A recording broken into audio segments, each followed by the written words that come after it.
Okay, let's dive into a result that sent absolute shockwaves through the world of football. We're going to break down a home game for one of the biggest clubs on the planet that turned into a stunning upset. To really get your head around how massive this was, you just have to focus on one number: 18. 18 years. That's how long it had been since Getafe had won a game at Real Madrid's fortress, the Santiago Bernabéu. I mean, think about that. Almost 2 whole decades. So this was your classic David versus Goliath story. You've got the Giants, Real Madrid, a team that's pretty much expected to win every single time they step on their home pitch. And then you have Getafe, the underdogs, the long-shot visitors who, let's be honest, nobody gave much of a chance. But as we all know, football rarely follows the script. And what was supposed to be just another day at the office for Real Madrid, well, it turned into something else entirely. 0-1. That's it.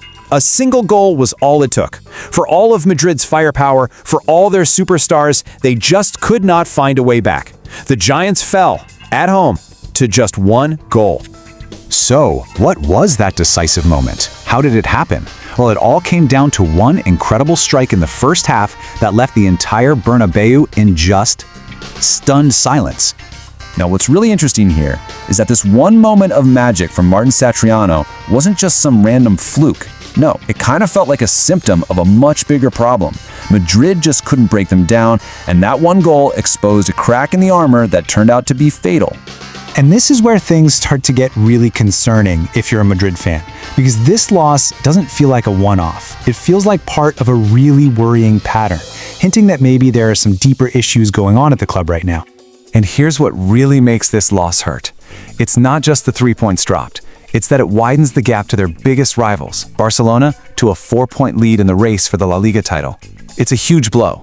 You see, the problems are just piling up. It's not just one loss. This is their second league loss in a row. And to make everything so much worse, they're trying to navigate this slump without 2 of their most important players, Kylian Mbappé and Jude Bellingham. The timing for this couldn't be worse. So as the clock ticked down and that shock result looked more and more real, you could just feel the pressure and the frustration on the pitch start to boil over. It was visible for everyone to see. And then, in the dying moments of the game, defeat just staring them in the face, Madrid's composure it completely shattered. In the 95th minute, Franco Mastantuono gets a straight red card. And not for a tackle, not for a foul, but for what he said to the referee.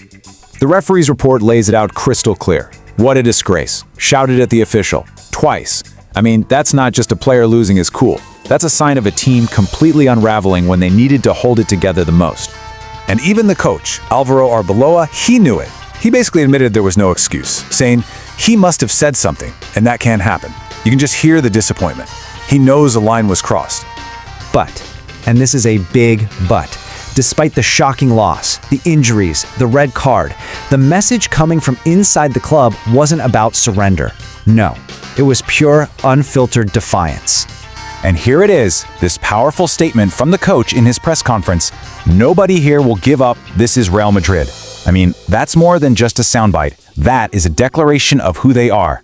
He's sending a message that this title fight is far from over. Which of course leaves us with the huge question. Talking tough is one thing, but with a massive Champions League showdown against Manchester City just around the corner, is that defiant spirit going to be enough to turn all of this around? Or are we actually watching the beginning of a real crisis for one of the biggest clubs in the world?